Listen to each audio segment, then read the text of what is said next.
Hello student, आप सभी का हमारे यूट्यूब चैनल मैथमेटिक्स बायस में स्वागत है। तो स्टूडेंट, जैसे कि आपका बीएससी सेकंड ईयर के अंदर चैप्टर नंबर 11 आज स्टार्ट होगा, मॉर्गेज मेथड। समझ लो, सबसे ज्यादा इंपॉर्टेंट चैप्टर में से एक है और 100% पेपर में दर्शन जरूर देता है। और जब आता है तो समझ लो आसान इतना लगता है करने में कि बहुत ही ज्यादा आसान, बट सॉल्यूशन आपको अच्छे से निकालना आना चाहिए। ठीक है, इतना आसान मेथड है, रियली बता रहा हूँ, बहुत ही ज्यादा आसान है। तो चलिए हम इस क्वेश्चन को सॉल्व करने के लिए हमें मात्र दो वैल्यू की जरूरत पड़ती है, आर और टी की। अगर आपको कोई क्वेश्चन दिया होगा आर और टी की जरूरत पड़ेगी और किसी की जरूरत नहीं पड़ने की, एच को तो हम खुद ही एलिमिनेट कर देते हैं। चलिए स्टूडेंट, स्टार्ट करते हैं, कुछ क्वेश्चंस को देखते हैं। तो मेरी बात को समझना, मैंने आपको कुछ चीजें सिखा रखी हैं। जब हम बात करते हैं डीपी की, एक मिनट, जब हम बात करते हैं डीपी फाइंड आउट करना है तो स्टूडेंट आप एक चीज समझो, del P over del X into D X plus del P over del Y into D Y. Clear? ये बात निकल कर आ रही है, रिलेशन निकल कर आता है। इसी टाइप से अगर हम बात करते हैं डी क्यू की, डी क्यू कितना निकल के आता है, del Q over del X D X plus del Q over del Y D Y. Clear हो रहा होगा बात? थोड़ी थोड़ी से बातें समझ में आ रही होंगी। अगर मैं डिस्कस करना चाहता हूं कुछ क्वेश्चंस की तरफ, तो आप सभी जानते हो del P over del X होता क्या है। आपने सभी ने पढ़ा पी बराबर होता है del P over del X del Z. Q आपने पढ़ा del Z over del Y. R आपने पढ़ा del two Z over del X square. तो डेल ओवर डेल एक्स, हम इसके डेफिनेशंस पर नहीं जा रहे, डेफिनेशंस कोई इंपॉर्टेंट नहीं है, इंपॉर्टेंट है ओनली सिर्फ क्वेश्चंस। ठीक है, डेफिनेशन में टाइम वेस्ट करने से कोई फायदा नहीं। Del Z over del X क्या है? आपका पी है। तो छात्रों ये निकल के आया del P over del X. आपको क्लियरली मैं आपको एकदम अच्छे से कर दूंगा। आर इतना आ गया निकल के स्टूडेंट। टी कितना आएगा? Del two Z over del Y square, जानते हो आप, del over del Y, del Z over del Y. आप इसको जानते हो ये क्या होता है? क्यू होता है। तो student del Q over del Y निकल कर रहा है ये बात। तो अब मेरी बात समझ में आ रही होगी आपको थोड़ी थोड़ी सी। अब बात करते हैं हम एस की। S del Z over del X del Y, del over del X del Z over del Y कितना? Del Q over del X. एक रिलेशन ये निकलता है स्टूडेंट। दूसरा सिमेट्रिक्स मैंने बताया है, डेल जेड और डेल वाई और डेल एक्स होता है, तो छात्रों निकलता है डेल ओवर डेल वाई। ये रिजल्ट 100% आपको याद होनी जरूरी है। ठीक है, तो यहां से आपको निकल कर आएगा डेल क्यू, नहीं, del P over del Y. अब देखो इसको अप्लाई कर दिए, ये कितना, ये आपका है R D X plus DP over D Y, DP over D Y किसके है? एस के, डी वाई बराबर डीपी। क्लियरली बात आई? यहां से आपको फाइंड आउट करना है आर की वैल्यू। किसकी वैल्यू फाइंड आउट करनी है? आर की वैल्यू। चलिए आपने आर निकाल दिया। यदि आर आप निकालते हो, आर डी एक्स बराबर कितना आएगा? डीपी। याद करने का तरीका मैं आपको खुद ही समझा दूंगा, टेंशन ना लेना। आर कितना आ गया student? DP minus S D Y upon D X. जब भी आप क्वेश्चन सॉल्यूशन निकालोगे तो छात्रों आपको एक ही वर्किंग करना पड़ेगा। ये लाइन 3 या 4 लाइन हर क्वेश्चन में पहले नोट लिखनी पड़ेगी कि ये बात आई कहां से। अब बात करते हैं हम इस वाली वैल्यू की।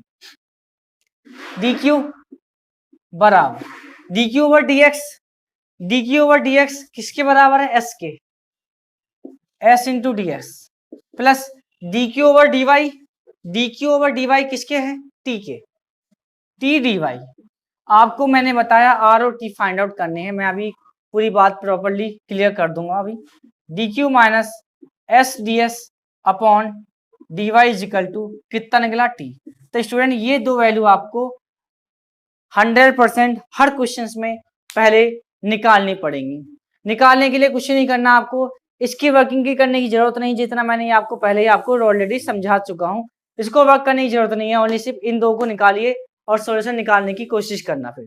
ठीक है, क्वेश्चंस आपको किसी भी फॉर्म में दे रखा हो, उससे आपको किसी भी चीज को डरने की जरूरत नहीं है। डरने की क्यों जरूरत नहीं है? क्योंकि आपको क्वेश्चंस किसी भी फॉर्म में दे रखा होगा, दे रखा होगा, क्या मतलब अगर F of X Y Z T P Q और आर, आई थिंक इतना, या बराबर जीरो की फॉर्म में फंक्शन में कुछ भी हो सकता है, X Y Z T Q P R equal to zero की फॉर्म में कुछ भी हो सकता है क्वेश्चन। इस फॉर्म में क्वेश्चन होगा, आपको रिलेट क्या करना है, ओनली सिर्फ आर और टी की वैल्यू को ही निकाल कर क्वेश्चंस में पुटअप करनी पड़ेगी। बात मेरी समझ में आ रही होगी, क्लियरली आ रही है, कोई दिक्कत बोलिए। आइए फिर कुछ क्वेश्चंस लेते हैं स्टूडेंट।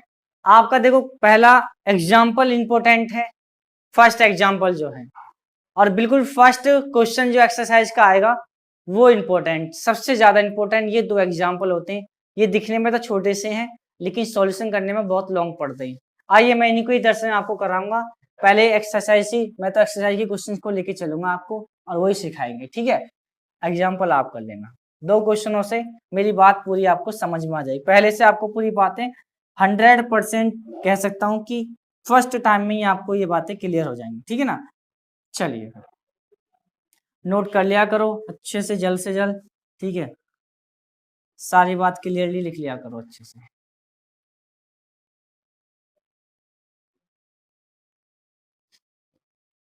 आइए फिर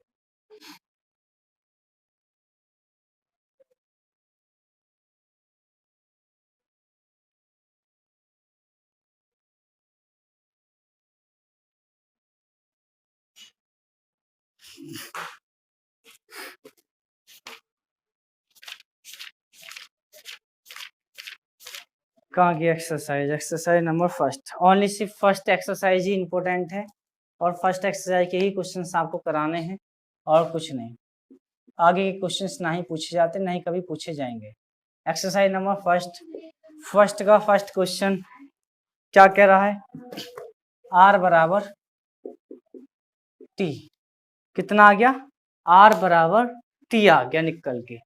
ये क्वेश्चन आपको दिया, देखो ये क्वेश्चन आपको एक्सरसाइज का क्वेश्चन है और ये आपका एग्जाम्पल नंबर फर्स्ट है।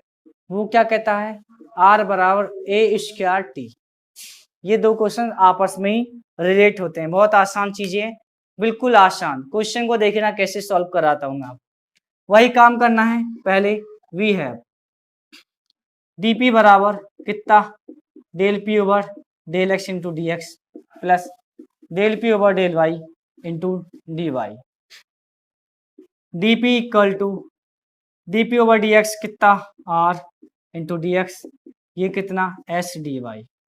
मैं आपको अभी सॉल्यूशन कर याद कर रहा ही देता हूँ 1 मिनट में। अभी D P minus K X D Y upon D X बराबर आर। अब मेरी बात समझना याद करने की तरीके को। आर में क्या आता है, del two Z over del X square आता है, या del P over del X, समझ रहे हो। आर कितना आता है, del P over del X आता है। क्लियर है, बात समझ में आ रही होगी। यहाँ समझने की कोशिश करोगे आप क्लियर तरीके से। dx तो इसका टर्म आ गया, जब आर के साथ में p आता है, p minus S D Y, ये चेंज होगा ओनली सिर्फ, माने ओनली सिर्फ यहाँ dx है तो dy आ जाएगा। अगर हम बात करते लो t की, डायरेक्टली मैं लिखना चाहता हूँ डायरेक्ट लिख सकता हूँ, t के साथ q आता है, q माइनस एस, t के साथ में y आता है तो y के साथ में यहाँ dx आ जाएगा, दिस dy। बताओ क्लियर हुआ, याद हुआ। ऐसे आपको वर्किंग करना है, डायरेक्ट भी लिख सकते हो या प्रॉपरली सॉल्यूशन भी लिख सकते हो। डी क्यू बराबर del Q over del X into D X plus del Q over del Y into D Y, ठीक है। यहां से सॉल्यूशन आपने निकाला, डी क्यू बराबर कितना आया, S D X plus T D Y. तो आपको यहां से फाइंड आउट हो गया डी क्यू माइनस कितना X D S upon D Y. बात मेरी क्लियर आई। ये बात आपको क्या करनी है, पुटिंग दीज वैल्यू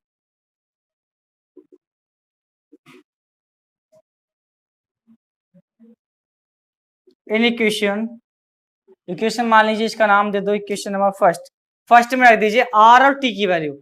आर कितना, DP minus S D Y upon D X बराबर टी कितना, D Q minus X dx upon dy, cross multiply कर ले, ठीक है। चलो क्रॉस मल्टीप्लाई किया आपने तो क्या मिला, या dp dy minus x dy का होल स्क्वायर बराबर dq dx minus x dx का होल स्क्वायर। बस आपको कुछ नहीं करना, इन सभी टर्म्स को एक साइड लाओ, x जो आ रहा है s उसको कॉमन लीजिए, तो चलो सॉल्यूशन निकालते हैं। dp dy minus dq dx को एक साइड, उसको वन साइड रहना, s वाले टर्म को अलग रखना है, माइनस, ये माइनस माइनस प्लस हो गया। अगर आप माइनस भी कॉमन लेना चाहो तो कोई दिक्कत नहीं है, कोई दोहराया नहीं है। अगर प्लस भी लेना चाहो तो s dx का होल स्क्वायर माइनस की dy का होल स्क्वायर बराबर 0। मामूली सा अंतर रहता है, कोई भी प्रॉब्लम नहीं रहती क्वेश्चंस को सॉल्व करने में, ठीक है। अब आगे बारे में बात करेंगे आगे की। चलिए इतना नोट हो गया, कोई समस्या नहीं है ना? चलिए नोट कर लो इतना।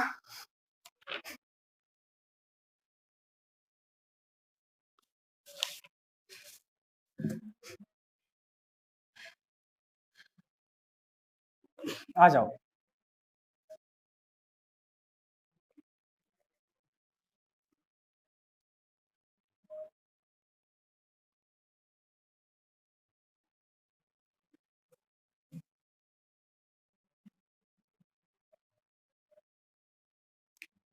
कितनी थी equation? dp dy minus dq dx plus x dx का होल स्क्वायर माइनस की dy का होल स्क्वायर बराबर 0, ठीक है।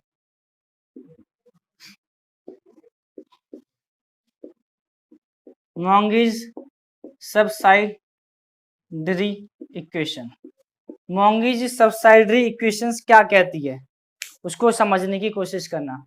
मॉन्गीज सबसाइडरी इक्वेशंस कहती है कि ये dp dy minus dq dx बराबर 0 के होगा, और जो x का जो कोफिशिएंट है,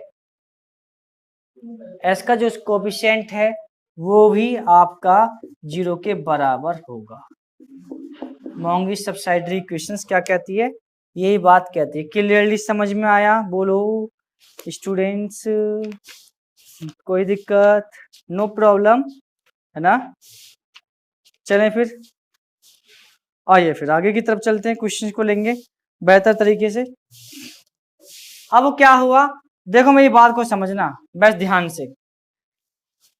क्या dx का होल स्क्वायर माइनस dy का होल स्क्वायर बराबर 0 है, ठीक है। वेरी गुड, अच्छी बात है, ये भी 0 है। अब वो क्या करना पड़ेगा, जो भी वर्किंग करना आपको इस पर करना है। इसको नाम दे दें, उसको एक दिया था, इसको 2 नाम दे दें, इसको क्या नाम दे दें, 3 नाम दे दें, ठीक है। 3 नाम दे दिया। चलो आपको वर्किंग करना है क्वेश्चन नंबर 3 पर ही। चलिए क्या हो गया, dx माइनस के dy का होल स्क्वायर, सॉरी दिस ये बराबर 0, क्लियर है। यहां से निकल के आएगा dy बराबर 0 या dx प्लस के dy बराबर 0, ठीक है। समस्या हुई खत्म यहाँ तक। अब क्या करना पड़ेगा, इनका भी नाम देना पड़ेगा। ये ए इक्वेशन होगी, ये बी इक्वेशन होगी। देखते जाओ असली खेल, असली खेल स्टूडेंट यही आने वाला है, टेंशन फ्री।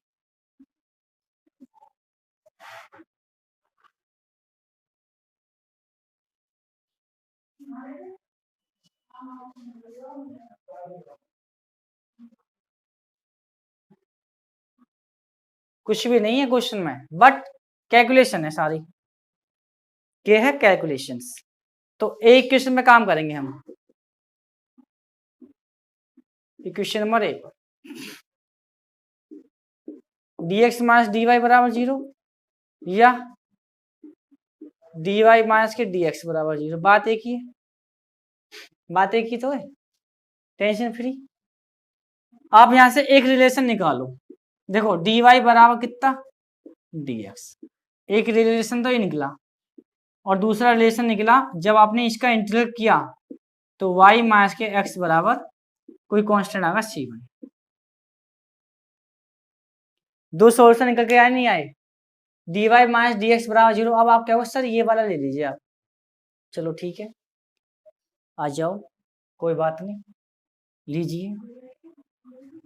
हमने इसको वर्किंग किया, x माइनस वाई बराबर c1, थोड़ी सी चेंजिंग रहती है, कोई भी प्रॉब्लम नहीं है। यहाँ से चलो ये रिलेशन आ गए निकल के, बट वो तो सेम रहेगा। dy बराबर dx को आपको कहाँ रखना है, इक्वेशन नंबर सेकंड में। Putting the value in equation number second, dy की जगह पर क्या रखोगे आप, dx, चलो रख दो, dp माइनस का dq, आपने क्या रखा है, dy की जगह पर dx रखा है, तो dx हमारा कॉमन आ गया, क्लियर।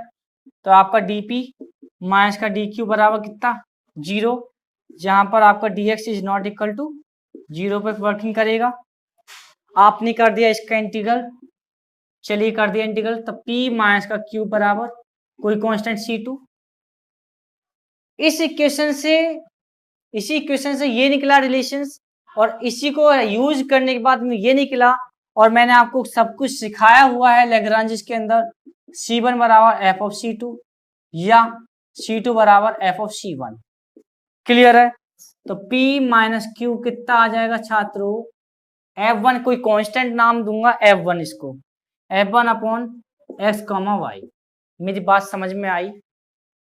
अब f1 x कॉमा वाई इस वाले पे आ जाएगा, अगर ये y माइनस एक्स होता तो ये y माइनस एक्स आ जाता, क्लियर हुआ, टेंशन फ्री हुई, कोई दिक्कत आई नहीं ना।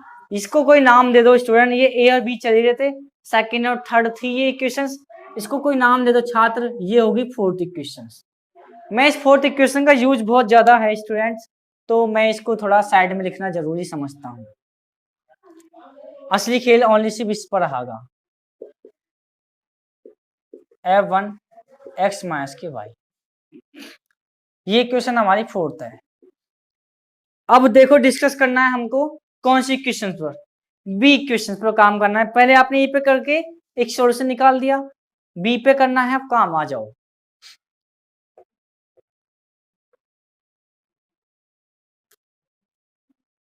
हाँ गायब कर दिया,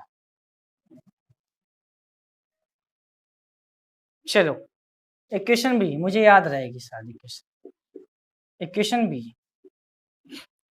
कितनी है, dx प्लस का dy बराबर 0, यहां से एक रिलेशन निकला dx बराबर माइनस का dy, क्लियर। अब इसी का हमने कर दिया इंटीग्रल, x प्लस वाई बराबर एक कांस्टेंट आएगा c1 c2 तो था, इसको c3 नाम दे दिया, ठीक है। अब इसका यूज आपको कहाँ करना है, equation number, putting the value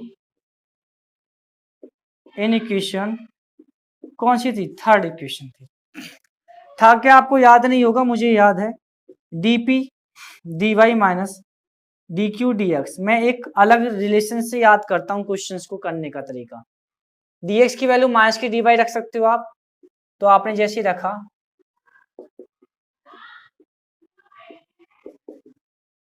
इतना आया, आपने डी वाई को कॉमन लिया, यहां से मिला dp प्लस dq बराबर 0, लेकिन dy is not equal to 0। जब आपने इसका इंटीग्रल कर दिया तो छात्र मिला p प्लस क्यू बराबर c4। मैंने आपको बताया c4 आया कोई कांस्टेंट, इससे रिलेशन हुआ था उसका, तो छात्रों ये बन गया हमारा कोई कांस्टेंट f2। f2 क्या आ गया, x प्लस वाई, इसका कोई नाम दे देते हैं। ये थी फोर्थ इक्वेशंस, ये आ गई छात्र आपको फिफ्थ इक्वेशंस। वर्किंग हम क्यों कर रहे हैं, ये जरूरी ये है कि आपको यहाँ से पी और क्यू की वैल्यू निकालनी है, फाइंड आउट करनी है। आ जाओ,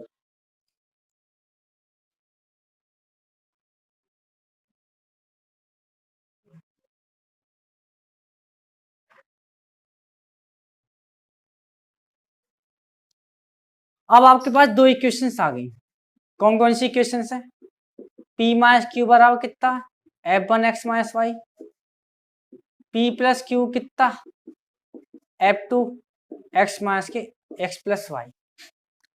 यदि आप इन दो इक्वेशंस को सॉल्व करते हो छात्र, जैसे आपने ऐड किया तो ये कैंसिल आउट हुआ और यहां से 2p बराबर कितना मिल गया आपको, F1 x minus Y plus F2 x plus Y. Clear? इस दो को भी अपॉन में ले जाएं, 1/2। आपको p की एक सेपरेट वैल्यू मिल गई अलग। अगर आपको q चाहिए तो q के लिए भी कर लो वर्किंग थोड़ा सा। अगर आप यहां रखते हो छात्र, देखो q बराबर मैं निकाल देता हूं थोड़ा सा वर्किंग करके, 1/2 F2 x प्लस वाई। एक मिनट रुक जाना, ये टर्म सुधर गया, नेगेटिव टर्म्स F2 भी है, दैट ये भी है, या F1 x minus Y. Clearly बात समझ में आई? P और Q आपको निकल गया। निकलने के बाद अब जब आप सभी समझदार हो, 4 पीट मेथड में हम कौन सा रूल इस्तेमाल करते थे जब आप P और Q आपको निकल जाते थे, क्या लिखते थे, putting these value in equation. कौन सी इक्वेशन, दिस इज द ये equation P dx plus Q dy। Clear?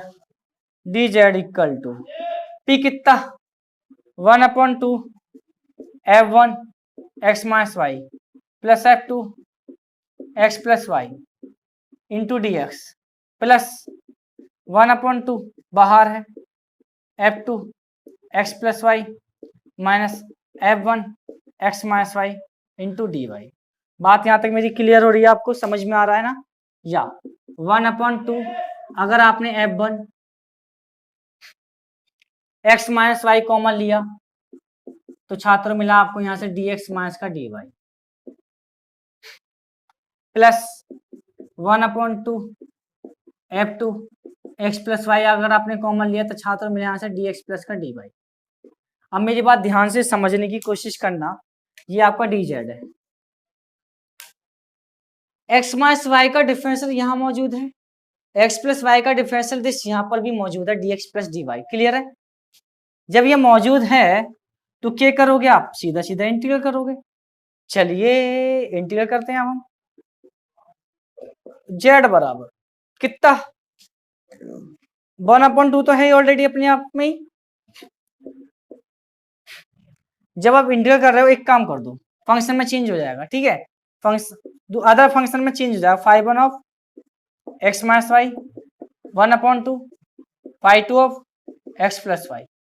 ठीक है, अब 1/2 को भी गायब करना तक कोई अदर फंक्शन में और चेंजिंग कर सकते हो आप इसको, साइबन अपॉन,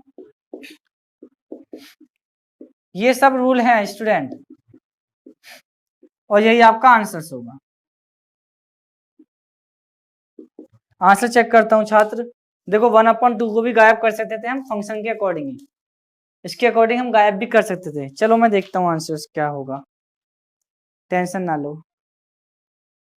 या कोई भी कैपिटल एफ कुछ भी मैंने कहा ना, फंक्शंस को चाहे चेंज कर सकते हो आप। 5 था, देखो इन्होंने क्या करा होगा, मैं भी चेक कर ले रहा हूँ, 1 मिनट रुक जाओ बस, आंसर इसका चेक करना पड़ेगा। इन्होंने F1 F2 माने हैं, F1 F2 मेरी बात समझना ध्यान से, बात ये भी यहां से निकल के आएगा दिस ये। अगेन अगर आपको फंक्शन में बनाना फिर से वही चीज, तो आपको कैपिटल F1 कैपिटल F2 मानने पड़ सकते हैं। आपका ये भी आंसर बिल्कुल ठीक है और वो भी। अब चलते हैं दूसरी बात, दूसरी कौन सी बात समझाऊंगा, देखो 2 मिनट में यहां से समझा दूंगा एक चीज और।